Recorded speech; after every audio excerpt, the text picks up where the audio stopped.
All right, so once you're in the hub, when you log in, you're going to go to your name and go to user management. Under user management, you will see whoever has already permissions. And then down here, you can invite a user. So if you just add in the name of the user,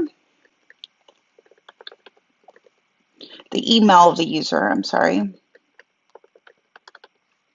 and you can give them all permissions or you can choose the permissions. If you choose permissions and you need me to be able to do common things in your account, you need to choose view product and services, view and modify product passwords, perform single sign-on, view domains, manage domain settings, and then skip a whole bunch to view and open support tickets so that I can get their support people to help us out as well. So you click on send invite and it will send an invite. And when you do that, you will see that that comes up as a pending invite.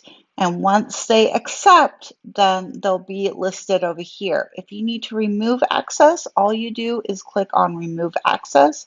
You can also at any time go in and manage their permissions and take away permissions as needed. So they've made this really, really nice feature, and I'm super excited to use it with y'all. And if you need anything, let me know. Thanks for watching.